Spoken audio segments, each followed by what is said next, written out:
Hello, everyone. It is the last scenario of the Forgotten Age, and it's a doozy. It's a really interesting one. What are your general thoughts going into the finale here, Superfang? Yeah, I mean, I think that this scenario is pretty wild.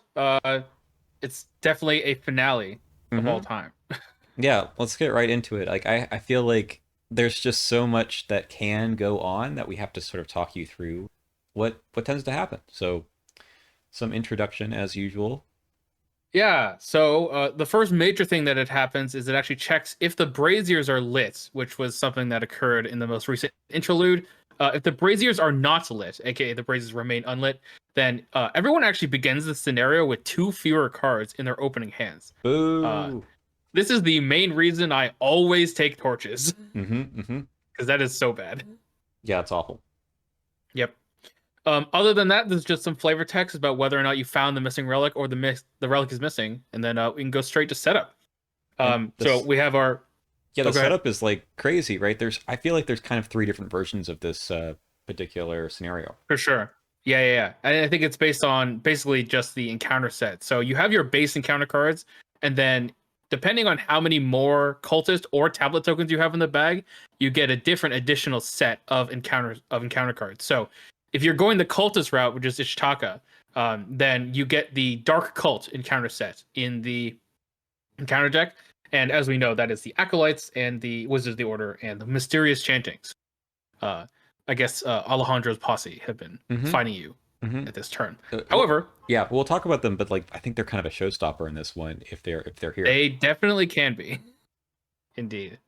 Um, Otherwise, if you are going the Alejandro route, you will be getting the Agents of Yig encounter set. So, classic Birds of Yig and the Big Serpent from Yothkai and Curse of Yig. Mm-hmm. And here's the tricky bits, because if there are an equal number of cultists in tablet, so I believe that can actually happen naturally, Mm-hmm. if that I'm correct on that. Yep. Or, of course, if you are forging your own path. Those are the main two ways that can happen.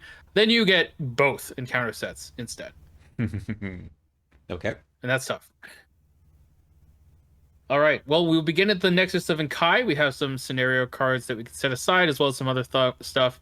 And we have to build our exploration deck. The Nexus of Nagai is a very weird location. It has a lot of really cool flavor text. But the main thing is that it has a forced effect, and it is where the explore action is. So, first of all, and notably on the explore, it doesn't actually require you to have all the clues off the location, like the last couple times we've had explore. So Mm-hmm. you can just explore whatever you want as long as you're here. Um, but the Nexus also has this forced effect. So I'm just going to read it and we're going to parse it. Mm-hmm.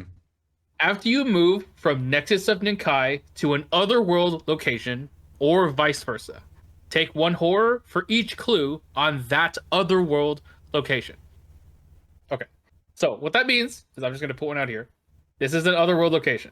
So let's say I'm here and we're going to move over here. If I did that, I would take two horror because there's two clues on this otherworld location. Mm-hmm. Additionally, if I were to move from the shores of Villiers, which is this location, over here, I would take two horror because there are two clues on shores of Villiers. Doesn't matter if there's no clues here. It's about clues on the otherworld location. Very important. Mm-hmm. Of course, however, the explore action on Nexus of Nakai specifically says that you do not take horror from the above forced ability when moving via the explore effect. So the first time you go here, even though there's going to be clues here, you won't take it initially. But every time you move there, otherwise, you will. So basically, that means that if you go on your own, you'd better have a way to get the clues off because someone who has to come help you out is not going to want to take the extra horror. Indeed. All right. Well, I think there's one last bit of setup we need to do, other than building the exploration deck with some encounter cards, of course. Mm-hmm. We need to check how many tally marks we have under Yig's Fury. This is going to be the one of the last final checks we have. For every 10 tally marks, place the top card of the lead investigator's deck in the victory display face down. For the remainder of the scenario, treat each of those cards as if it has Vengeance 1. What's your record on how many cards you've done for this effect? Just one. I've never done 20 or more. I believe I've done 3. Oh no. That was fun. So that really Um, matters for if you have the Agents of Yig encounter set. Otherwise, does it matter? Agents of Yig and counter sets is the main one. Yes. So Curse of Yig and Brood of Yig, as well as Serpent from Yoth. Good question if there are other checks. I'm not actually sure. I I don't don't think so. think so. Yeah. There might be some stuff on the back of the agendas. We'll check. Yeah. Other than that, that is the scenario setup. Also, for this, like, you place the top card of the lead investigator's deck, so you might lose something that you don't know about. And there's one particular way that you can kind of brick yourself out of the scenario without knowing it as well. Oh God. Yep. Anyway.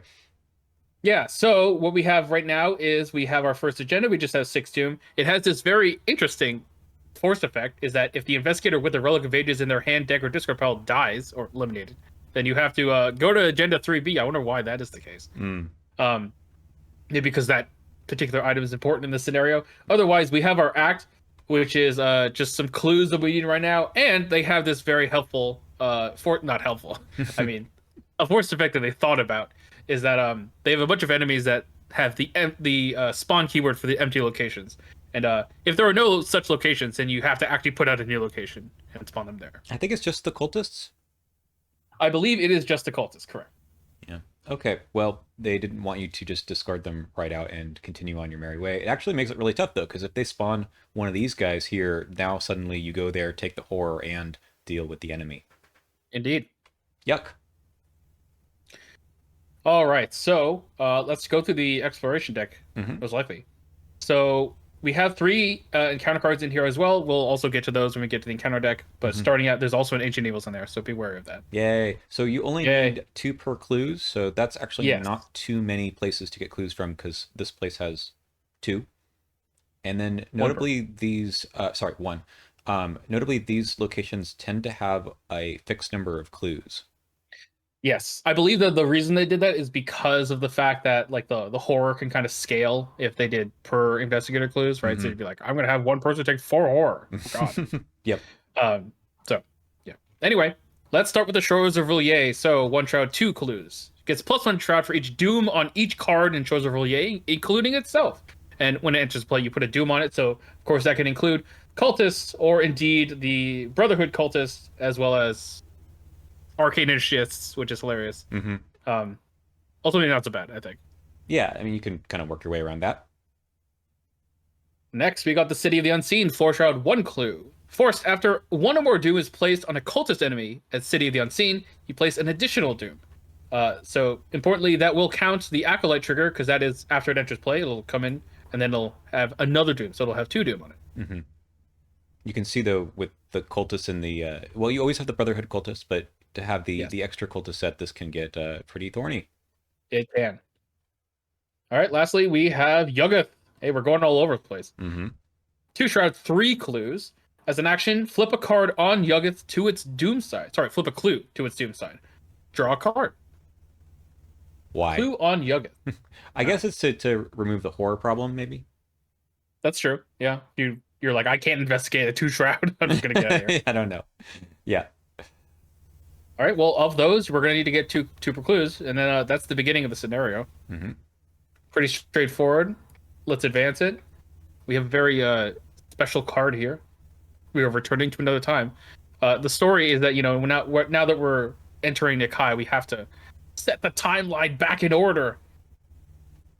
So shuffle the set aside a pocket in time location into the exploration deck, and let's just plop that out right now. Pocket in Time is very similar to Nexus of Nikai. It has the same forced effect, except that it goes from Pocket in Time to shattered locations, and it's damage instead of horror. Then the same Explorer effects, and of course you ignore the damage when you do that. That's right. And when you get there, we also advance. All right, so we also shuffle the shattered locations back into the exploration deck. So we have a second exploration deck. We have each investigator shuffling the topmost hex treachery from the encounter discard pile into the exploration deck, so even more cards into the exploration deck, albeit there are 6 locations to begin, so maximum you could get 10 total cards, I guess. And then we have a check. Yeah, okay, so if the relic is missing, attach the set aside Relic of Ages, unleash the time stream to a pocket in time, and then we advance to Act 3A. Otherwise, we just advance there. This is for the condition of no one found the Relic of Ages. Right. Um, and so we have this very weird version of the Unleash the Time Stream. I believe it's bad, right? Yeah. Yeah. After you resolve a treasury while exploring, shovel that treasury back into the exploration deck instead of discarding it. Yeah. Jesus. Luckily, it's under no one's control right now, but you might need it to be. So just to clarify, right? So yeah, you put in like some number of treacheries after getting here. These guys might still be in the encounter deck, so Yep. you might run into them as well. Uh, Maybe Between Worlds is kind of a weird one to talk about. Is this a treachery that you It resolve? is a treachery, yes. But, oh, good question. Well, it does say instead of discarding it, Okay, right? so And you're so it not wouldn't discard when you resolve it. okay. You discard it, and then at the end of the round, you discard it, and it goes back in. I guess so.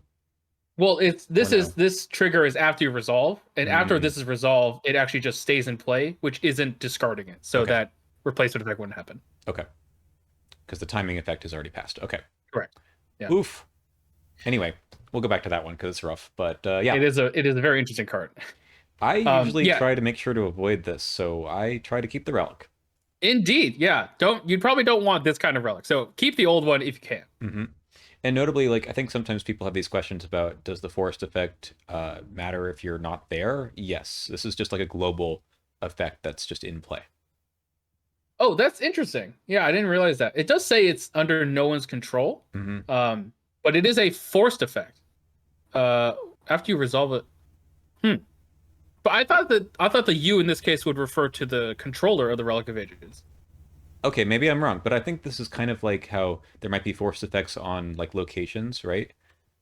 That's true. Albeit this is not a scenario card That's because true. it's an asset. So there is some potential interpretation there. Hmm. Okay. It is a scenario card in some sense, but you're right. It's not a encounter card. Yeah. Anyway, so our next goal is we need to get control of the Relic of Ages, and I think that we'll probably just advance this immediately as well. Yep. So the way that you can get control, by the way, is if you can either search your deck and discard pile for it and play it, or you can just pick it up if it is attached to a location with no clues on it. Yeah. So this is So what I I have was to get referring the to before, where I said if the Relic of Ages that happens to be in your deck is not in your deck because it's in the victory display from the beginning of the scenario, saying take the top X cards and put it to the victory display. If it's the Relic of Ages, you can't do this. You can't Oops. advance.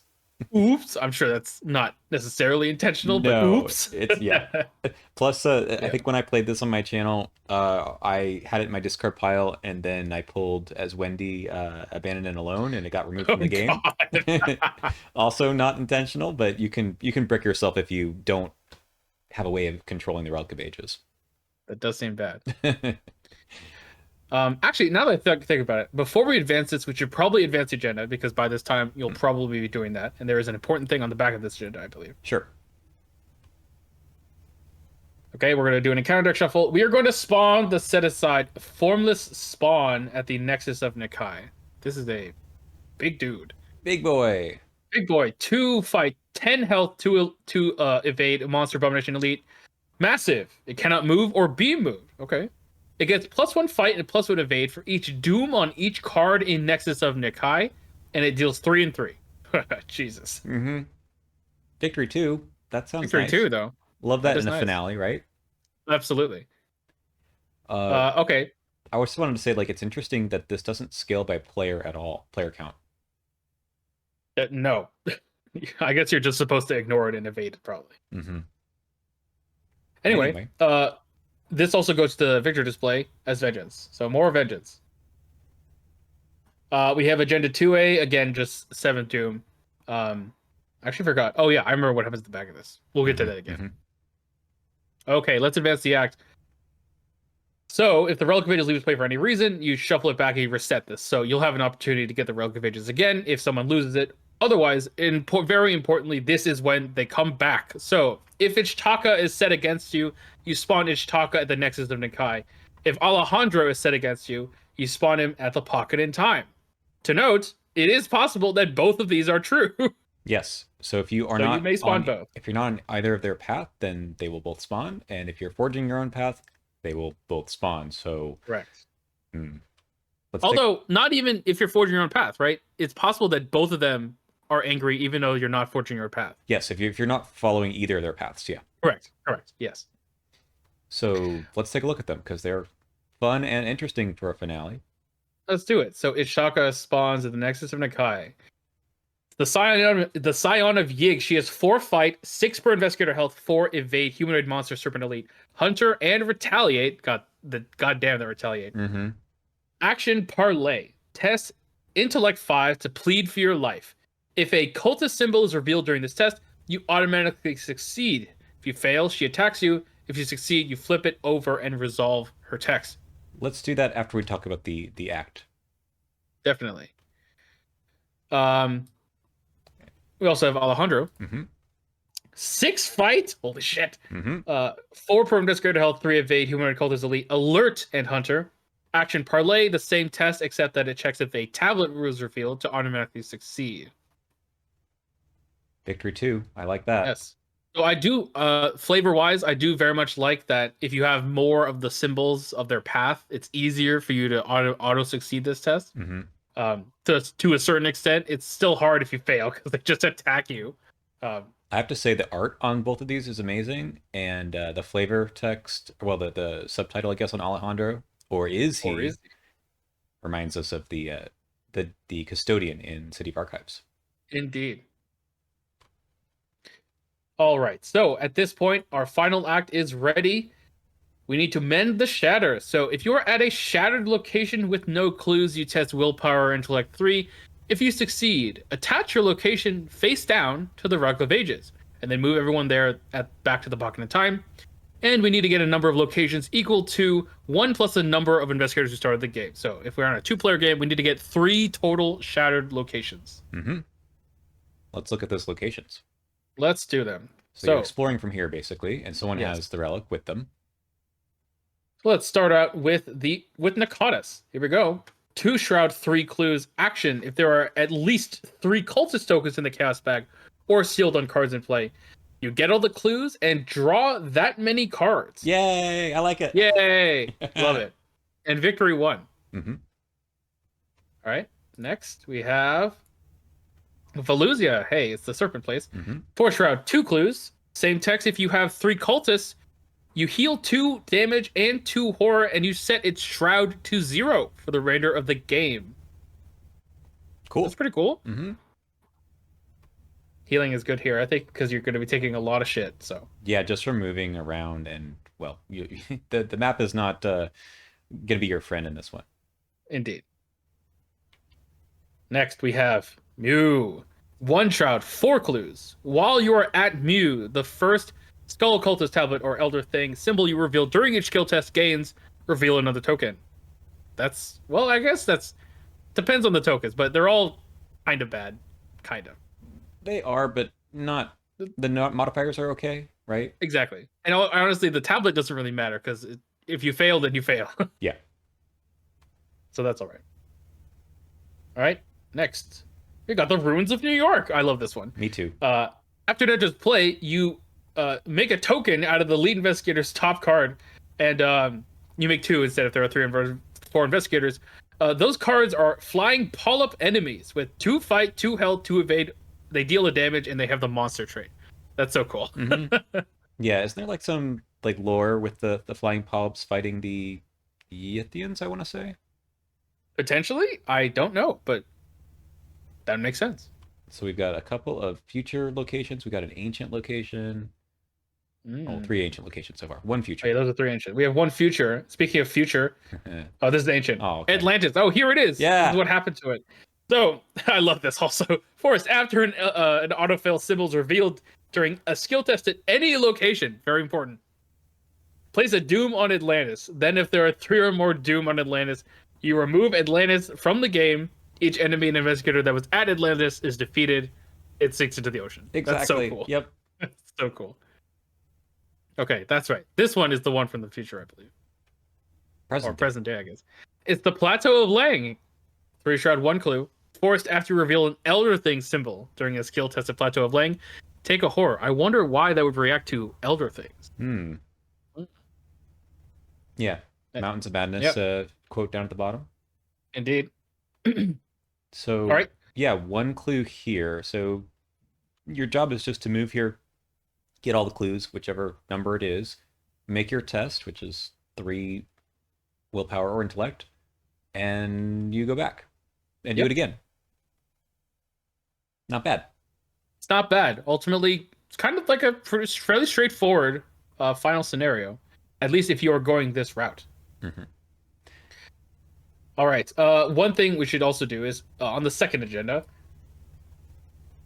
Hey, if you get to this point, if the formless spawn is still in play, you put 2 Doom on it. Otherwise, it comes back in.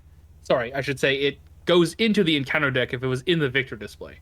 So you'll have to beat him twice if you actually want to get him out of the deck. Hmm. And then another vengeance. All right. Then we're at our last agenda, and we can actually move on to the finale of the scenario. So this is one objective that we can go. However, there are 2 more possible objectives. They can be accomplished by parlaying with Ishchaka or Alejandro if they are out. So let's talk about Ishchaka. If you succeed, and if there are 16 or more tally marks, she refuses. So this is a check for why it matters. Hmm. I guess the Xperia check, not vengeance. Not But vengeance, yeah. anyway, there have to be 15 or fewer. Very important. If there are 15 or fewer, you can make a choice. She offers you eternal paradise in Valusia, City of Serpents. You can say no, and you just can't parlay with her again, or you can choose to side with her, and you can't parlay with Alejandro. It means that the serpent enemies won't engage or attack you, which is good, but it means that you will get a new act instead of Act 4A. So we'll get Paradise Lost instead.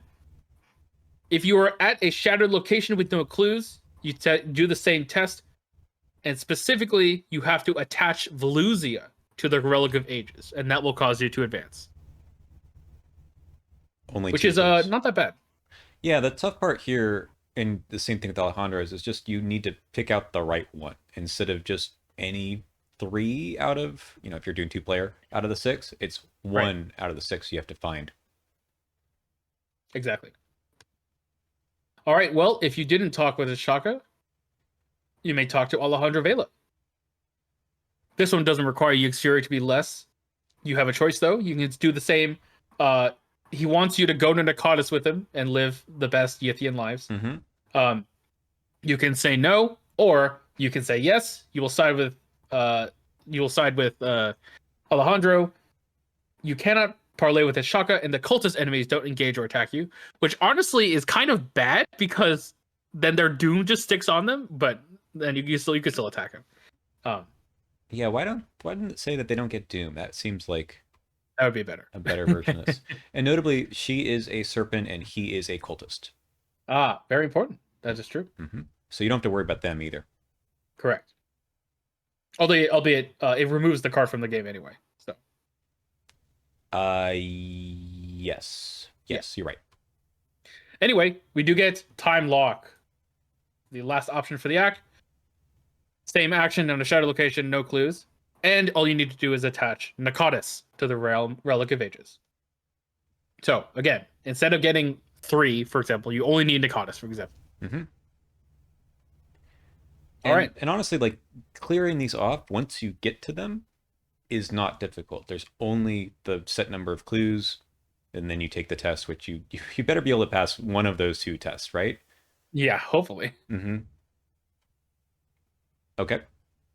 That is pretty much the scenario. Obviously, the back of each of these 3 acts is different and will lead to a different resolution. Um, Before we do that, do you want to go over the encounter cards? Sure. Oh, one more thing I wanted to mention. Also, like you don't have to be at the location with the Relic of Ages in order to do the Yes. test. You can be somewhere else. Correct. So yeah, Very important. it makes it a little bit easier too. You don't have to like, follow around the person who's carting around the relic. You just do it from here, and then it's like a free move back to the pocket in time. It's kind of a friendly way to continue on. Yep. And since that location you're going to be putting under has no clues, you will not take any damage. Hmm. So that's very Hmm. important. Yep, exactly. All right, sure. Let's talk about the other stuff in the encounter deck. All right. So, got some stuff, encounter specific stuff. Do you want to just talk about Between Worlds right now? Yep. It's kind of complicated, but let's do it. Okay. Revelation. Put into play as an otherworld location with 3 shroud and 1 clue, and move to it. It is connected to the Nexus of Nakai. And TTS does this very fancy thing where it actually draws a line for you. Mm-hmm. That's super sick. At the end of the round, each investigator here takes a damage and a horror. If there are no investigators here, you discard it and move each enemy here to the Nexus of Nakai. So, notably, it will have a clue on it, meaning that if you just leave, you will be taking 1 horror but default, because it is an otherworld location and you are moving to the Nexus of Nakai, aka the Force effect.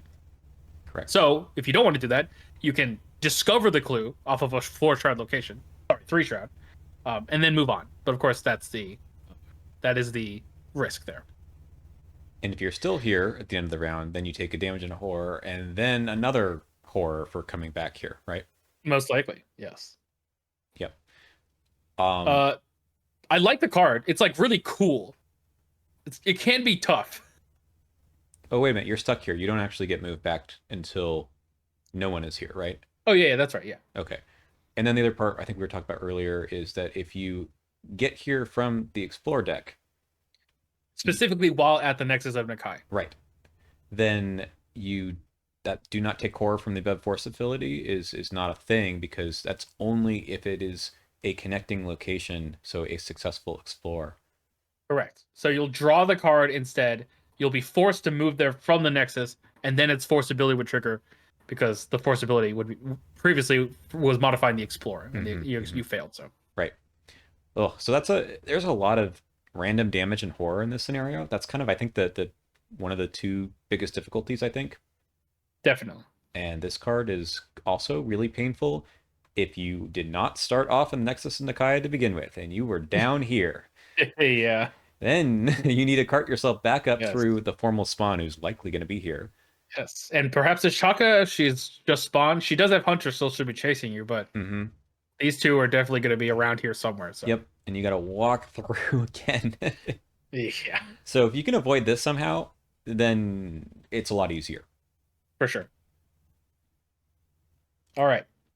Next, we got some enemies. The Temporal Devourers. 4 fight, 5 health, 4 evade. Monster extra dimensional. Spawn. Farthest shattered or extra dimensional location. If there are no such locations, it can surge, which is nice. Or I'm glad they added that. Yeah. It has Hunter. After it enters a shattered or extra dimensional location, you put a clue on that location. So as you said, the clues on the locations is bad, because if you move from or enter that location, you'll be taking horror or damage, and obviously you need to get the clues off in order to do any of the shattered location stuff to begin with. So Correct. it can So the pretty hamper your progress. only shattered locations are these guys, and the only extra dimensional one is the Pocket in Time. Is that right? Correct. So if you draw this early, it surges, basically. It surges. It's only Yes. kind of an act 2 or 3 or whatever we were at enemy. Yep. But 5 health, you 5 can't. health is not nothing. 4 evade. I mean, you don't just sit around saying, okay, I guess I'll do this on my turn. Exactly. All right, we got the Creeping Darkness. Attach it to the Nexus of Nakai. Place a Doom on Creeping Darkness. Notably, that does increase the fight and evade of the Formless Spawn, because it is a card and the Nexus of Nakai. Mm-hmm. Also, the Formless Spawn gets plus per investigator health. Hey, that's where the investigator scaling went. And you can take a double action to test Willpower 3, or if you have torches, to discard Creeping Shadows. I remember drawing this before the Formless Spawn spawned. My Yeah. first time playing, I'm like, the what? What is this? Should I be worried? Yep. Yeah. There's only 2 of them. Again, if you have torches, which seems to be something you should have anyway, it's just a double action, but that's still annoying. It is annoying. Yeah. Double action is not nothing. It basically takes your whole turn, kind of. Especially if you're not there. You have to like take an action move there, then double action it. Mm-hmm. So maybe the Doom at that point is not even worth it. And if you're just evading it, then whatever. Exactly. We have. All right, racked by time. There's 2 of them plus the 1 extra one. Yeah. Exactly. It's a hex. Revelation test through willpower. Each investigator at a shattered location must also perform this skill test. Each investigator who fails takes 2 damage Each asset assigned damage by this effect that is not defeated is shuffled into its owner's deck. Oh, Now this is a good finale treachery, right? yes. Um, I like that it scales by when you are in the scenario. Again, like it's not something that matters until the end. And the damage also doesn't matter as much until the end because that's when you're yes. taking extra damage from having to move to locations with clues on them. Yeah, I do like it where it kind of goes against the play pattern of like put damage on assets but don't kill them because they may have passive effects or something. Like Mm-hmm. this kind of encourages you to just kill them off, which is like cool, It or to is. just put it all on yourself, obviously. Mm-hmm. And it's also reminiscent of the what's the one from earlier? Uh the one with the picture where she's like going back into a portal or something. Oh gosh, I don't remember. Is it in here Wait, too? is it Yeah, Lost in there it Time? Is is. it right Lost here? in Yeah, Time. there you Yeah, go. there it is. Yeah, yeah. It's Yeah, basically the same idea, but kind of leveled up. Yeah, exactly. yeah. I will say there are some circumstances where this can be an upside, I believe. Like it's possible. The I'm trying part, to think of one the actually. part where it just gets shuffled back in your deck. Yeah. Uh I mean, I guess it's sort of better than Lost in Time in that you don't get the damage onto your investigator card too. right. I mean to say that like it would be nice if this asset that had health got shoveled back in my deck. I'm trying to think of an example where that would happen. Uh, I Uh, can't think of one right now. Agency backup, and you got Flare in your hand. There you go. Ah, there you go. All right. Three of them is tough though. All right, Shattered Ages. There are three of them total. One of them, no, there isn't. I'm stupid. There's just two of them. Mm-hmm. You test for willpower. If you fail, place a clue on each location other than the Nexus of Nakai. If you get this late, this is a lot of clues. Mm-hmm. So that can be bad, especially if especially if you're in the start of the game where you're like, oh, we're gonna leave that place alone, but then it gets a clue and then a cultist spawns there, and you're like, oh, I'm gonna have to take a horde to go in there. So, Have you ever had this be drawn after someone already went to Between Worlds? no, that seems awful. It's kind of funny. Anyway, Yeah, I feel like this one whiffs though often enough where it doesn't bother me. yeah, that's fair. I think that like, especially in the later half, like you never want to leave these shadowed locations alone. You want to go to them and then immediately put them under the Relic of Ages. So like, this will often just put a clue in the pocket of time and you'll be done. Mm-hmm. Yeah. All right, and then we've got all the oldies but goodies. Oldies but goodies. But they are like they play very well with the new ones with the map itself. I think they did a really good job with this one. I mean, there's a lot of Doom stuff here. Ancient Evils plus Mysterious Chanting or Shadowed is kind of tough, but the thresholds are pretty large. Yeah, so I think we have a total of at least 20, I think. I don't know where they went. Anyway, it was like 12, 7, and There. 5. Oh, that's right. They're over there. Yep. Yeah, 12, 7, 6. So like you have so much time. That's 13 plus 12 is 25. Well, That's a lot of time. yeah. So you can afford to take the Ancient Evils every now and then. It's just that when you draw them more than once, because they get shuffled back in or something, Yeah. then I think it gets a lot trickier. But they do give you time. I don't feel like this is the Circle Undone where you are like constantly under pressure. No. I don't think I've ever doomed out. Either I just die or I win. Yeah, this definitely is a scenario of you will die by damage or horror first before you doom out. Hmm. And honestly, like the reason being is having Ichitaka and Alejandro in play because they are really tough to kill. Hmm. And what I like about that is that it means that it's actually genuinely kind of hard to do the mend the shadow route without going to Ichitaka and Alejandro, at Hmm. least on a blind play, because you're like, you don't expect them to show up like this, um, with Yep, such high health values and fight values. exactly. And having alert or retaliate for sure.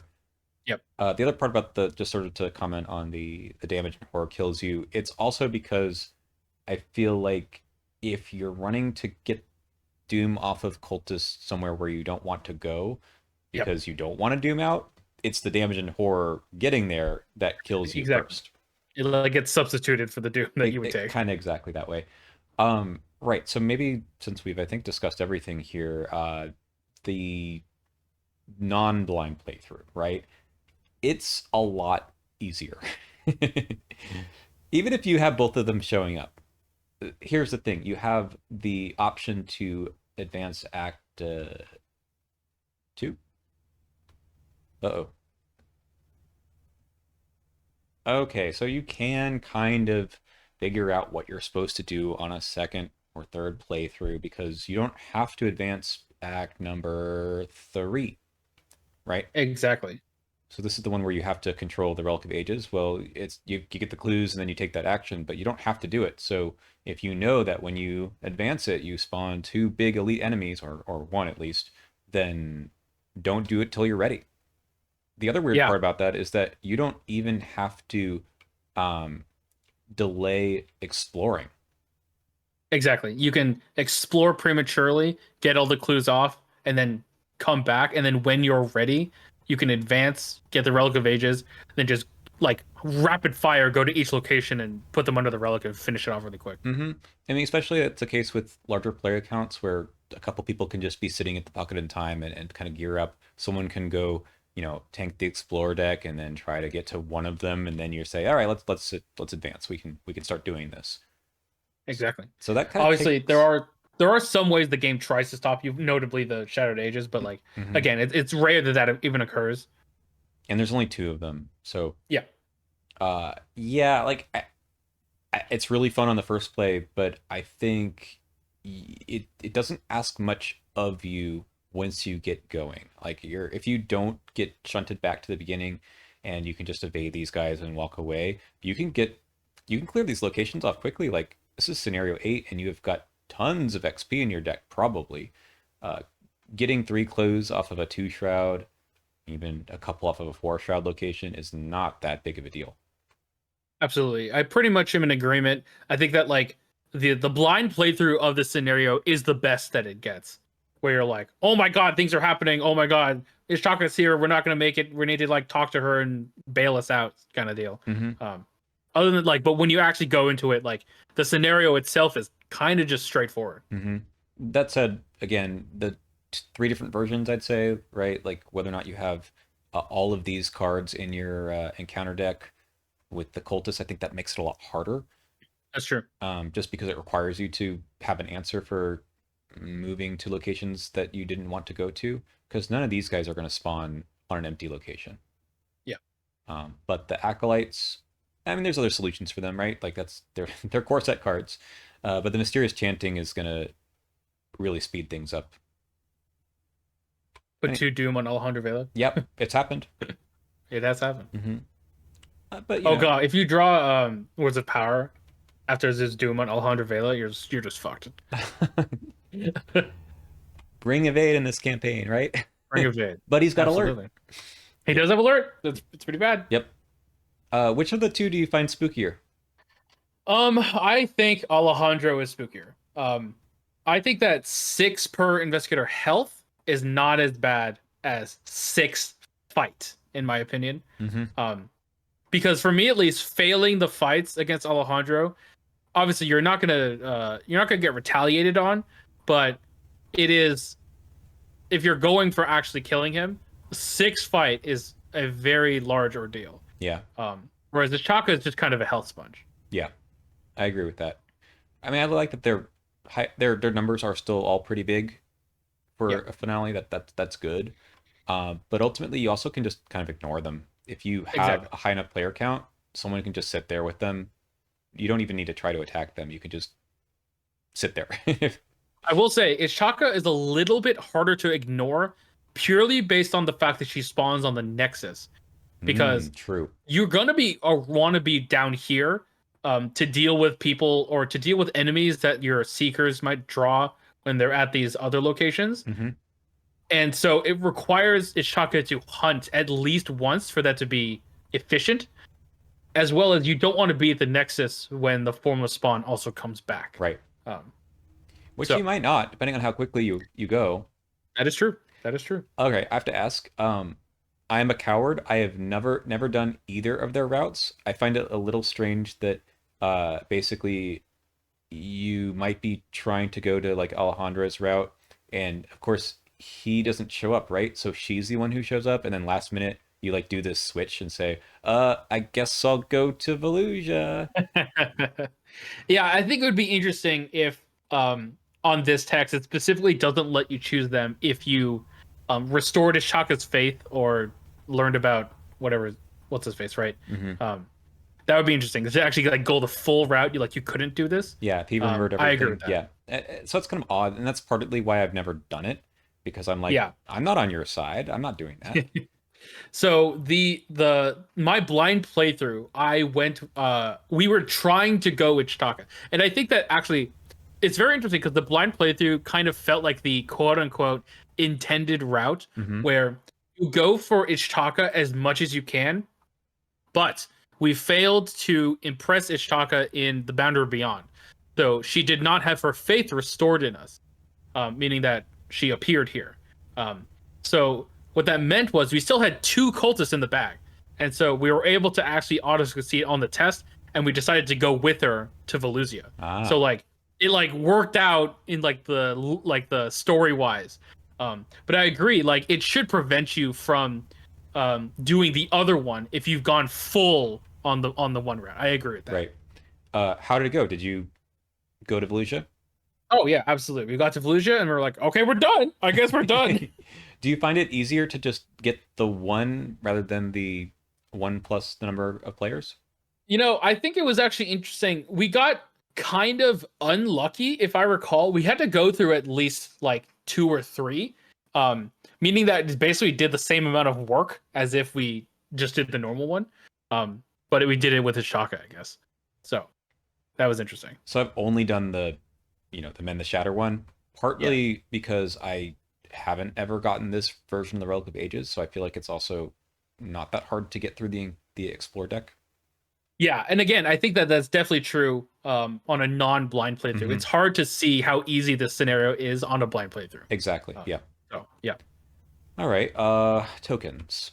We tokens. Yeah. So everything's -2 Everything's -2.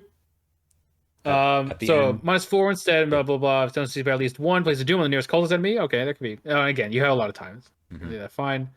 Don't be poisoned, so don't no auto fails. The elder thing is kind of bad. It's tough, but again, -2 it's okay, I think. That is true. What happens on hard and expert? Oh, it just happens. Minus. It just Yeah, it happens. just happens. Everything is well. Actually, the cultist is the same, just -3 now. But the tablet, you just get poisoned. Oh, that's so cool. I mean, I like that because it doesn't actually matter. I think. Well, It doesn't really. it might matter. Well, that's true. Is the poison set in here? Do we have creeping No, you darkness? have to go and find it. Okay. Wait, what? It says a set aside poison. What if so? If it's not set aside, then you can't get poisoned. Uh, Come on, game. throw the rule book at them, right? Yeah. Okay. Anyway, shall we talk? Yeah, go I ahead. was gonna say, like, I don't think the tokens are that bad, right? No, they're not so bad. Okay. Shall we go Resolutions? to resolutions? Sure. Okay. Shall we do the Ishtaka and Alejandro resolutions first? Sure. Okay. Let's do Ishtaka. I believe she is Paradise Lost. So that's this one. We get to go to Volusia and spend the rest of our days as serpents. We have a great time. Mm-hmm. So that is R2, which yeah. So we've gone to Volusia. We're with the father of serpents now, I guess. And we saved the serpents. Yay! We win the campaign. But and I love how they have to say that you can't be transferred to a different campaign. And like I wish they would honestly just like say that you just can't do that to begin with, because so many people are like, what if I want to, like, how does this actually work? Mm-hmm. Um, Yeah, I anyway, agree. And then yeah. do not read the epilogue. Don't do it. Don't do it. Don't read the epilogue. All right. Instead, if we go with Alejandro and a time lock, we can go to Nakatis. That's R3. So yeah, we go and the great race of Yith continues to live on, and the Yithians kind of do their own thing, Mhm. and kind of the same thing. Yep. You Yep, saved Earth. That's good. I mean, these are positive resolutions, right? that is true. We did save Earth. All right. Now let's see if we mended the shatter. So, okay. If the Relic of Ages repossess the past is the version of the Relic of Ages that the investigators control. Proceed to R5. Uh, So notably, you can only have this if you are forging your own path. Correct, because that's right. Because this one is Unleash the Time Stream, and also Repossess the Past is the one that you get after the interlude of City of Archives. Is that correct? No, Or Depths of Yoth, maybe? something. You get it in an interlude. Yeah, here it is. And specifically, you have to recover the Relic of Ages, and you are forging your own path at this point. Mm-hmm. And you get Final Dawning. Okay, so actually, let me skip that resolution very quick. And instead, if anyone controls the Relic of Ages, you go to R1. So R1, you actually succeed. You're back at Miskatonic University, and you have mended the tear in the fabric of time, and you win. Yay! Just don't read the epilogue, though. No, can't do it. Don't read it. Nope. You win, though. With an exclamation point. Indeed, and you get 5 experience. Yay! Obviously some trauma, and then yeah, that's you won. I think it's interesting they didn't actually say anything here about like Alejandro or Ichitaka, because they could say something like, right on, like you did the right thing, we're with you now, or something. But they Right. kind of drop that part of the storyline after you have completed whatever their thing is.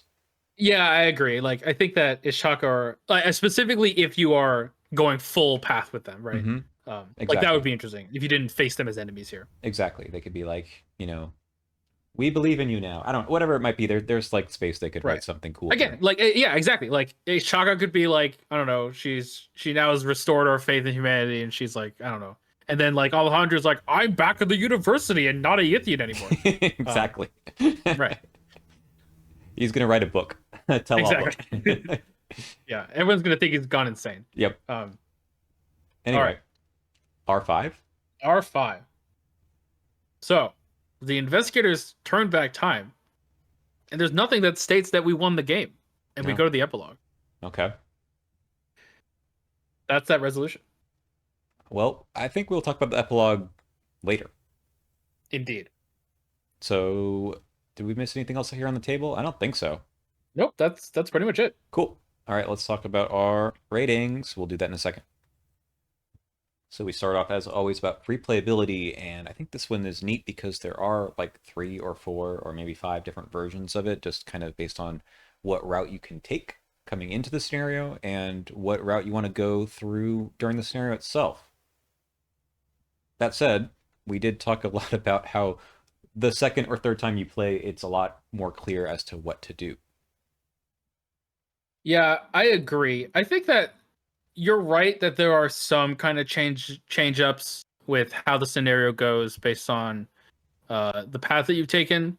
But yeah, and I said this during the video, like I feel like the best way to experience this one is just on your blind playthrough, Mm-hmm. and then it kind of just gets more and easier the more you play it. I'm going to put it as a 3. I like all of the different things you could do, but I also don't actually do them very often, and I think that it just feels easier later. So I enjoy it, but probably not anymore, probably less than I did in the first run. Yeah, I think I'll also, I might go a little lower. I'm going to give it a 2.5. I think that again, like this scenario has gone a lot more for me where it's like it kind of just fizzled out at the end. It doesn't really feel like a finale. No, it's also kind of, we didn't mention this before, but like Yig isn't here, right? Yig is in the previous scenario. Right, exactly. Anyway, let's go to fairness then. I mean, I think that the scenario gives you a lot of time. Mhm. It gives you a lot of ways to kind of do your own thing. It gives the players a lot of agency as to how they're going to go about the scenario, specifically when the players know what they're doing. Yeah. I think that the scenario is kind of unfair on a blind playthrough, but then becomes like, oh, once you know what you're doing, it's kind of just straightforward. Yeah. I honestly don't know how that would impact my rating. So why don't you go ahead? Yeah, and kind of my thoughts are also on the kind of the usual Doom cultist thing. If you don't draw them at when they're a problem, or you just sort of have another answer for them, like get over here or something, then they aren't that big of a deal, but otherwise it feels a little bit unfair for like ripping you apart from what you were trying to do. But if you didn't know you can just kind of rush the scenario, then it feels kind of bad. The only time I've ever lost this one was I think on the occultist run, and I don't think I could shake a Brotherhood cultist, and then it just kind of went downhill from there. Yeah, I think I see that. Yeah. So with that in mind, I think I'm gonna give it a 3.5. Again, like there's a lot of things that the scenario allows you to do, Hmm. but it's kind of hampered by the fact that a lot of new players won't actually see those options. Yeah, that's So that's true. where I'm gonna put it. Yep, yep. I'll go with you with that one. 3.5 sounds good. I think that they were fine with. I don't think the Doom clock should have been anything faster. I don't think it comes into play so much, but um, the pressure comes from all the other cool stuff, and that's fine. I think. Yeah, I agree. Um, I think it has a pretty good balance. I don't think there's anything out here that wrecks you unless you are have no way of getting through the formless spawn, which seems unlikely at this point in the campaign. Yeah, honestly, the formless spawn isn't that big of a deal when it comes to a roadblock. I find Ishtaka and Alejandro to be the bigger roadblocks. Hmm. Um, Again, there are ways to deal with them. You have the fight or evade options. The fight option can be worse in some circumstances, just like Alejandro's six fight, for example. Um, I also like if you don't have someone that can pass the willpower 3 or intellect 3 test, you are just screwed. Um, so like it's not like I I would hope that you can pass either of those tests. I hope so. Yeah, it's like what do you Um, what happened the rest of the campaign, right? yeah, I don't know. Maybe your survivors spent all their luckies on some investigates, right? Yeah. Um, so again, I think it's ultimately it feels pretty balanced. And I'd say. it gives you an out, right? Like you only have to do the test once if you want to just parlay with them and go to their special place. Exactly. So with that in mind, I think I'll give it a 4. Okay. That sounds reasonable. I like 4 also. Sounds like a good number. All right. We're just breezing through here. I wonder why. Breathing through. Okay, experience. Hmm. I hmm. I, Okay, so yeah, go I'll ahead. start up by saying that to the top point where it's a new and interesting gameplay loop, I think the only wrinkle that it adds is the forced damage or horror that you can take moving from or to those other world slash shattered locations. Other than that, Is there another okay. scenario you can think of that really is the like just remove clues? You don't need clues for anything else? Boundary Beyond. Yeah. Yeah, okay. And the Heart of the Elders part 2 and kind of Depths of Yacht to some extent, although you need to collect the clues to move Explore. on. Yeah. I'm just trying to think if there's anything that's like something where they start putting clues back on. Again, Beyond can do it. Yeah. And again, like you said, Heart of Elders Part 2, like the chalk path thing. Yeah. Um, It feels so familiar, but it's not exactly the same as those, right? yeah, I agree. Like again, the exploration deck also in this scenario is like it's different where it's like it's locations from a hub location. Mm-hmm. Um, which like if anything, it is new for the exploration deck, but it kind of is like more boring than the other exploration decks because you're not exploring, you're just be like you're drawing uh museum halls in the Miskatonic Museum, right? Yeah, yeah, it is like that. It kind of feels like you're just pulling encounter cards from the encounter deck too, right? Exactly. It doesn't feel like you're actually like moving into something. It's just you're going around something. Mm-hmm. Um, so I think that like again, it's like it is exploring, quote unquote, no pun intended, Mm-hmm. what the exploration deck can do, but kind of in like a backwards way. It's like remember that we had to do this in other scenarios, um, kind of deal. That being said, I do really like the theme of this Mm-hmm. scenario. As I said before, I love all of the future and present day locations and what they do. They're really cool. Like I'm excited every time I see them where it's like, oh, I get a polyp this time, or oh, Atlantis is gonna explode. Um, I like that's that always really too. cool. I like the locations. I like all the different effects because I mean, some of them are bad, but they're usually interesting enough to deal with, right? Yeah, exactly. And none of them are that hard, I don't think. Yeah, It's not like agreed. go here and lose all your actions, right? Right. They've done that before in this campaign. Yeah. Yeah. Okay. So I think with that in mind, I will also just give it a 4. Again, I like the fiction of the scenario. Hmm. The gameplay loop is fine. It's new, but it is fine. And I like the fact that your past choices have some consequences on this one, right? That's true. I like I like it a little bit more than you do, baby. I'll give it a 4.5. Alrighty. Okay. So here's the thing. This is not the end of this campaign, potentially.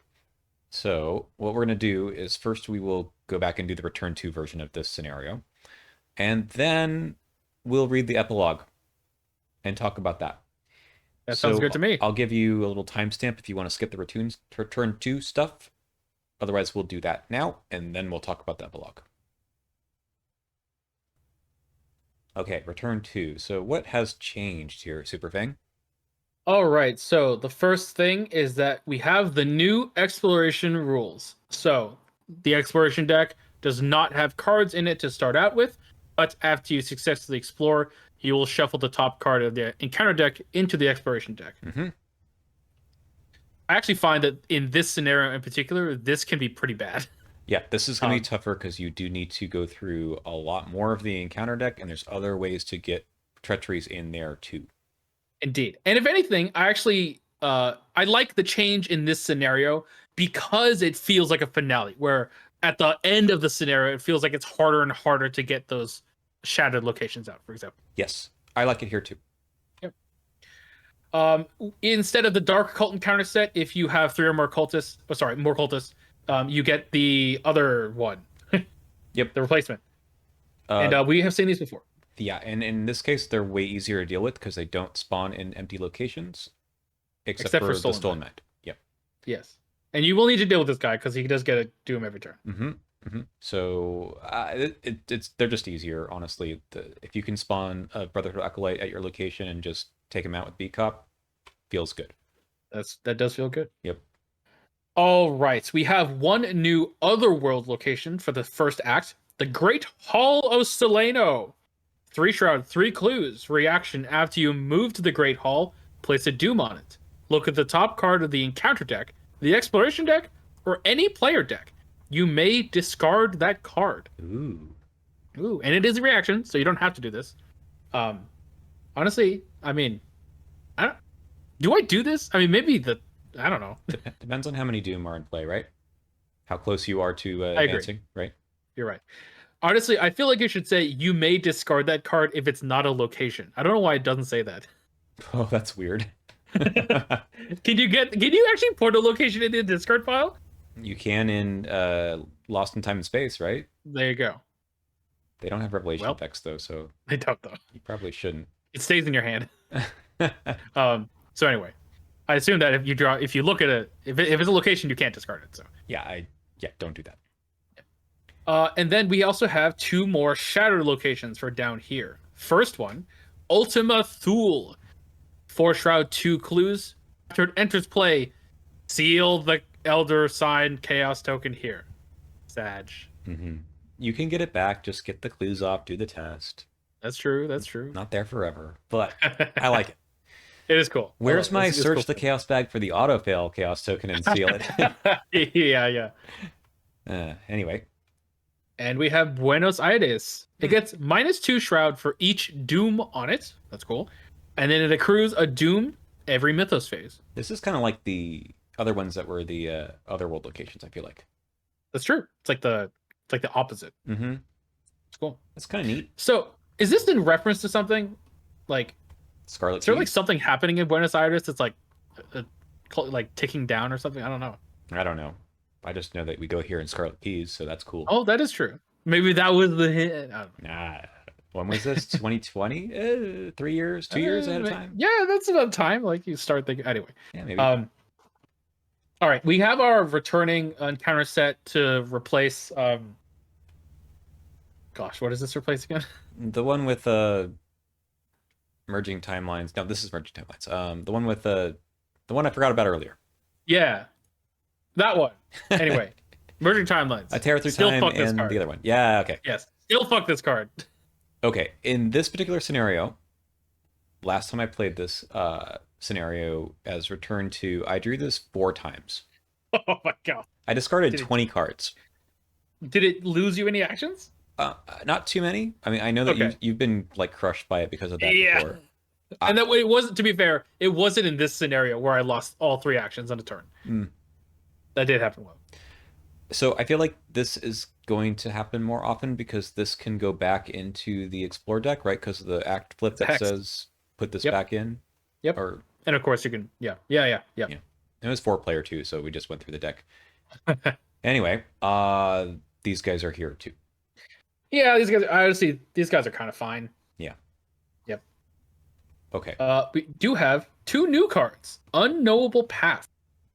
Peril. You must either reveal 4 chaos tokens for each of the bad symbol tokens you take a damage in horror, or choose and discard a card from your hand and shuffle Unknowable Paths into the exploration deck. And you can't do that if it was already drawn from the exploration deck. Mm-hmm. It's Jim. It is. The tear in time in the behind is just like a giant trumpet tooting in the background. Well, I feel like, okay. What do you usually do for this? I feel like I just reveal the tokens. yeah, me too. I think it's I'm willing to roll the dice on that one, but I'm the kind of Yeah. person who has a lot of soak, so it's fine. Yeah. Like I would like, if I literally would die if one of those tokens were revealed, then I'd be like, sorry, I can't. I'm just gonna die. Mm-hmm. But especially in the beginning, you're just like, I'm just gonna take it. It's fine. Yeah, the exploration deck is just too critical to junk up. For sure. Anyway, neat card. Neat card. I believe that is all the changes. Yeah, so not much, honestly. Not much. I do like adding new locations. Those are always a good way to do that, especially when they're randomized inside. It doesn't also replace any; it just adds a new one. So that's cool. right. So I think that makes it a little better because of the return to rules about putting more junk into the exploration Oh, deck. correct. Yeah, there's less chance to hit encounter cards too, so that's good. So there's 8 locations that are shattered versus 8 the shattered 6. and 4 otherworld. Yeah, so that's nice. Yeah. Gives you more choices too if you're going the get more locations. Okay, that's the return too. It does its job. I don't think it's a earth-shattering change to the scenario though. Yeah, I agree. All right. Now we can talk about the epilogue. So hang on one second. We'll do that. Okay, so we'll talk about the epilogue, and then we'll give some thoughts about the campaign as a whole. So remember R5, right? Yeah. R5 is the one. So let's take a look in the campaign log. What happens? Yeah. In R5, the investigators turn back time. We have a secret scenario. Ta-da! So you're supposed to say, we have to stop all of this from happening in the first place, because it was kind of the Yes. investigators' actions that set all of this afoot, right?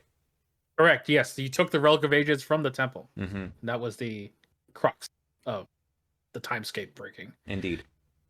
So let's all go right. back there. Let's go back to when we took the Relic of Ages. Indeed, yeah. So you the first thing you do is you have to cross off all of the entries in your campaign log after the first 3. Now, I don't know if this actually messes with anything, but I feel like at one point someone like okay, so when you research Yeah, or yeah. when you do those player cards in the secret class that allows you to upgrade them, it like messes with what your actual third one could be. Right. Third entry. Anyway, whatever. It's just a funny thought. I'm pretty sure this is here mostly I mean, it's flavor, but also I think so the Harbinger of Volusia doesn't have any damage. Any damage on it? Yeah. Yes. Do they show up? I guess they do. Yeah. Yeah. Oh yeah, you're right. Makes Anyway, sense. if you have the newly printed version of this campaign, then you have an envelope, a little packet of cards to open. That is true. And then inside you get like 3 cards or something. It's like there's 3 cards. Yeah, it's like 1 act card or something. Yeah. But I'm gonna place the stuff. So for the most part, this scenario is the Doom of Eztli. So I believe almost everything is exactly the same, with one, maybe just a couple exceptions. Mm-hmm. So, remove the relic of ages, blah blah blah, put the entryway. So, because you have forged your own path, there are only Elder Thing tokens in the Chaos Bag, and during setup, you add another one. So at this point, there should be 4 Elder Thing tokens in the Chaos Bag. Uh, Correct? I think it's just 3. Is it just 3? Maybe That it's makes sense. maybe it's 4, but I think it's 3. No, I honestly don't even remember. It's either 3 or 4. But that is the case. So why don't we look at the other things? Well, first of all, the skull is different. I think. Is it different? Mm-hmm. Yeah. Number of locations with Doom on them. I guess that's okay. And then Elder Thing, obviously, the -4. If you fail to place the Doom in a location, that's kind of bad. Yeah, so this is I think that was similar to in Doom Vetsley. The skull was the if your location had Doom on it, it was -3, otherwise -1. So Yep. this is more like I don't know, other ones that were maybe the cultist one was the number of locations with Doom. Anyway, we do have a new act deck, and the first act is actually the same, I think, as the other one, where you have to get a bunch of clues and you explore to move around and get clues. So we're gonna do that. Yeah. So the first one we'll have to. There are these 4 cards still in the exploration deck, but otherwise we'll just explore out. Mm-hmm. So I'm just gonna slowly build this thing over here, and then this is like over here or something. And then this is over here. Blah blah blah. Secret passage. Nope, that's down here. Down here. Yep. Hey, it's the same map. Hey. Hmm. All right. So we've shown up to secret passage. So obviously we'll spend the clues. We need to put the Chamber of Time in the exploration deck. Then we'll spawn that, of course. Vengeance Good to 2. do. Ooh. It is Vengeance 2. Chamber still remains, so explore, and you have to spend 2 per clues at the Chamber of Time. By this point, the agenda might have advanced as well. So the Harbinger of Veluza is going to show up. Right, that's right. So this was important because even if you killed the Harbinger of Veluza before, she will come back now because it's no longer dead. Yeah. Although it doesn't say here, put the number of Oh right, you just spawn her. yeah. So maybe it doesn't matter. I don't know. Anyway, maybe it's just for flavor then. Whatever. Yeah. Here she is again. Here she is again, as always. And get to the Chamber of Time. Are we gonna turn it into a thing again? No. Okay. So someone take control of the Relic of Ages, and we spawn Yig at the Chamber of Time. There he is. Hey! Didn't we say that there's no Yig in the final scenario? Well, this is actually the final scenario. This is actually the final scenario. And hey, what's the goal? To defeat Yig. That's it. However, you do get a way to do some damage to Yig by testing willpower or intellect. Yeah, you flip a clue controlled by an investigator at your location to its doom side and put it on your location, and you deal 3 damage. It's kind of a big downside if I think about it. Yeah, that's kind of bad. I know there's a lot of time here, but yeah, that much time? I don't know. That's the scenario. That's it.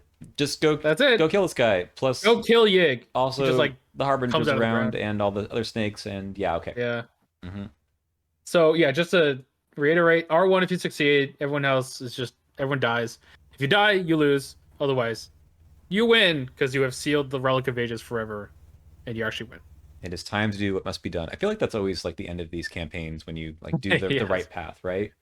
Exactly. Okay. That's it. I mean, it's a little. That's it. I don't think we're gonna give like ratings for this per se, but we can just sort of talk it over. It's they reused the cards in the campaign. I guess that's cool to just take a victory lap and try to kill the big boy. Yeah, and again, like this route, at least in my opinion, is not meant for blind plays, or at least your first blind play. It's like meant to be like, oh, I want to play this again and get to the secrets in it, like almost like an achievement. Mm-hmm. I have to say, it happened to me though. This was what happened when I first played through. Wow. Okay. Who determined that the path they needed to go was the correct one? I think we all just sort of made some random decisions and it worked out. That's crazy. You have to like make so many choices for that to actually happen. I mean, it was really just the 4 threads of fate making that decision to not listen to Yeah. I each mean, you also have talking. to give it to Harlan. You have to give it to Harlan and not listen to Ishtar, Right, right. There's right? two decisions right then, which I think are just kind of like, I don't know, you just do one of them. I You pick. guess. You have no other information, right? Yeah. Yeah. Uh, but we got through, and when we killed Yig, turns out upgraded backstab is enough to do a bunch of damage when you return to Huh. your hand all the time. Interesting. Yep. All right. It's actually a little easier in this scenario, I think, than in Depths of Yacht because there aren't as many snakes that spawn. That is true. And they're also not spawning at his location. Exactly. Yeah. Yeah.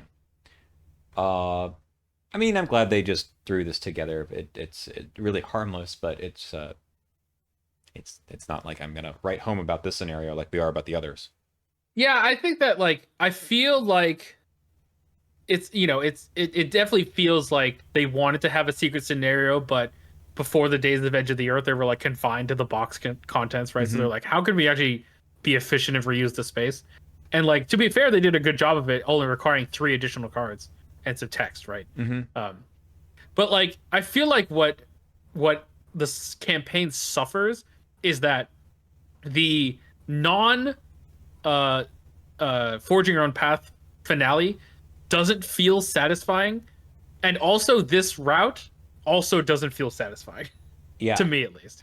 I agree with that, and I also think that it's because this scenario it's tough. The first version of it was tough, and this version it can be maybe a lot tougher, even with all the XP, because you really do have to deal with the vengeance points Yeah, stacking up because you have like what, 4 vengeance I think by the end. pretty much. Yeah. Plus whatever else might be on the board. And anyway, it's not what they would do today. Like, here's my thought about like reusing most of a scenario. When they've done this in the more near past, they've done it with the challenge scenarios for the parallel investigators. Well, for the Mm, investigators that when they made a parallel version yeah, of them, and those changed things up a little bit more, I think, to make it a bit more interesting. And I bet if they did something like this again, it would be more like, well, Parallel Monterey Jack was released, and his parallel challenge scenario is this scenario, but much different than just the turn back time scenario.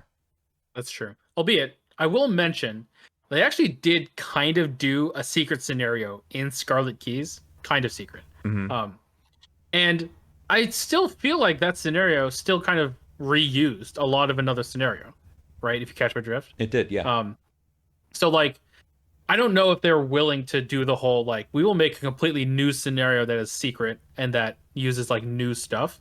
Um, obviously, that's like a game design problem because like put work into something not a lot of people are going to see kind Right. of deal. Um, but that's kind of just what I'm looking for, and I agree. I think that scenario is better than this one at least, because that one actually changes things up and is like there for a story reason. Um, For story but reasons, this being exactly the same as before does make some sense. right, of course. I mean, yes, it was engineered that way. Um, but like yeah, again, like it would be. I think that they could have done more things. Like it being exactly the same. Well, first of all, it's not exactly the same because Yig freaking shows up, Yeah, right? yeah, So like they had license to do whatever they wanted. yeah. But the first two acts are the same. Yeah, of course. There's something satisfying about defeating Gig either here or in Depths of Yoth too. So Yeah. I get props You know what be for that. what'd be interesting though, and I'll admit they could do a Heart of the Elders Part 1, not the bad part of that scenario, but what if you start in the Chamber of Time and you have to get to the entryway, Mm-hmm. right? You like put the relic down and then Yig shows up and you either have to run away from him or you can defeat him, right? Yeah. Uh, That'd be interesting. I suspect you haven't played Monterey Jack's challenge scenario yet. Oh, is that potentially what? Actually, I imagine that's probably. I see why that would happen. It's not quite like that, but anyway. Is there a boulder involved? I wish there were. There is no Oh boulder. man. I know that kind of Yeah. missed opportunity, but there's something where I think they did a good job of reusing stuff, but making it feel different. Okay. Fair enough. Anyway, it, again, this is sort of limitations of the product at the time, so it's fine. Um, yeah. Okay. Um, I Should we think talk the return to version of this? yeah. So we're gonna like take a brief aside here, talk about the Return to version, which is actually kind of different, maybe. Yeah. Yes. And then maybe we'll take a real brief overview of the entire campaign of what we think about it at the end. Okay, if you do make it to turn back time and you're playing Return to, there's an extra location in here. You may remember that Yeah, there were some extra locations that didn't make much sense in this scenario. So, well, remember how here it is. at the end of or the middle of Depths of Yacht there was a key of Etzley to get? Yeah, after you get some goop, Some um, sticky goop, sticky goop, and you also have to get that other thing. the canteen. Yeah, canteen. Yeah. That's right. Um, yeah. So if you have the key of Esley, you can find the Chamber of Time and just plop it down. Uh, skip to Act 2A. Yeah, and they're connected. So when you skip to Act 2A, that's the back of this one. You spawn Yig and then you do the whole fight again. Mm-hmm. So it's just a way to bypass the actual scenario and just go and fight Yig now. So you don't have to wait. Yeah, yeah. So you don't have to do the back of this. So no Correct. I vengeance. guess you get 2 for your vengeance, so that's good. Yeah. So Yeah. just get right to the boss fight. Okay, Yeah. that's it. Yeah, and again, it's kind of like a secret upon a secret because it's also really hard to get this key. It is, and you kind of have to know what you're doing, right? Yeah. It's funny because it was all the stuff in the original campaign got you this, but it didn't do anything. It didn't Uh, get you the key, but it got the steps to get the key, right? yes, yeah. Were written into the original text. But then if you play the Return to, and then you run to this location, you're like, okay, what is that? Yeah. And then finally you get a chance to use it when you turn back time only. Ah, whatever. I don't know. Yeah. Again, I feel like it's kind of like, oh, we're gonna have one more secret that you can chase after, even though this is like cause it's like I imagine the designers were like, okay, we're gonna make a return to. We have a secret scenario. How can we make another secret within the secret scenario? But also, they were planning for this to begin with because of the whole sticky goop thing. So They like, must have been. they must. I don't know, or maybe they it's just like forgot. they forgot about it. Exactly. But it's like not that rewarding. I don't know. Yeah. Again, and the thing is that it doesn't even. It just lets you skip to the end. Right. Yep. Check To it the off end. your list of achievements, I guess. That's maybe about it. Exactly. For Personally, achievement I'd hunting. rather like the cool thing to be able to do in this scenario is to fight Yig, and I get that it makes you do that more quickly, but Yeah. the kind of build up there is a little silly. Yeah, they should have it so that if they really want to reuse cards, they should have you play through the Gathering and have Yig show up instead of The Ghoul the big Priest, boss, the Gold Priest. Yeah, that'd be so funny. Lita Chandler is Is Nishtaka? exactly. All right, we got to make that scenario now. Yeah, there you go. Brotherhood cultists could be coming in instead of the ghouls. I don't know, Oh yeah, there you or go. the snakes. Yeah, they're like crawling out of the floorboards. Yeah, instead of swarm of rats, you have pit vipers. Ah, there you go. Oh my god, that's perfect. Oh boy. All right. We're gonna clear the board again and then just talk about some overall thoughts of the campaign. All right, we'll try to make this fairly quick, but just an overall view of the campaign from the end point. We did talk about a number of different things that were different about this campaign when we started talking about the whole thing a long time ago. There's so many scenarios now. It's interesting to talk about this one because it's also aged interestingly since when it first came out in 2018. So, where does this one rank for you in terms of the first 3 campaigns? Yeah, I think that this campaign is very interesting for me. I think that I basically have followed the community sentiment throughout the years, where it's like this camp. Well, actually, I wouldn't actually say that. I don't think I ever hated this campaign, and I know a lot of people hated the campaign when it came out and turned around, and it turned around for them later on. For me, the emotion that always came to mind when I thought about this campaign at the beginning was fear. Like I remember distinctly my blind playthrough of this, and every single scenario I was terrified. especially after the mess that was my first scenario, my first Untamed Wilds, Mm. which is a kind of uh, a ritual that I imagine that most Arkham players go through, of having a terrible Untamed Wilds and being like, "Oh God, what happened?" Um, I mean, it still being a happens even if you know what's going on, right? Indeed, yeah, it can go downhill pretty fast. Hmm. Um, and going into Doom eventually and blowing up the temple. Albeit when we did that, we actually didn't have to blow up the temple for my first time, but other people's first times definitely that Hmm. has happened. Um, and so it's an interesting way because it. I don't want to. I don't want to say it's like Dark Souls, but it feels like Dark Souls, where it's like you have this insanely hard beginning of the campaign that it makes the rest of the scenario feel easy in comparison, which means that it feels like satisfying that you're able to get through it, if that Hmm. makes sense. Yeah, I agree. And and that's where a lot of the community sentiment I feel like comes from when it comes back, because a lot of people only remember the terrible times they had in the first two scenarios, and then when they learn this campaign and like the last scenario it being really easy if you know what you're doing, Hmm. then they're like, oh, it feels like they've mastered the campaign, and that feels good. Yeah, and I think that's true about difficulty in general, that if you can if if you're enjoying the medium in general, if you like the game, you really do want to test your ability, right? Yep. And even on easy, it's tough. Yeah. So because it punishes you in ways that you kind of hadn't seen before. Uh, but when you do well, you feel accomplished, and it's like, yeah, okay. And I still, when I play this campaign, it's probably the one that I think about the most while building my deck, while Mm. playing each scenario, because I feel like everything has to be very tight. I can't Yeah. make too many mistakes. Yeah. I think that, just to go off on like a an analogy, perhaps maybe not analogy, but I think that Night of the Zealot was the first foray into this. Obviously it's hard to say that it's even in a campaign to begin with, Hmm. but Dunwich was like the first campaign that could show what this game can do. Carcosa showed what this game like feels like at its best, and I feel like this campaign, if anything, shows, or it helped. Okay, this is my opinion.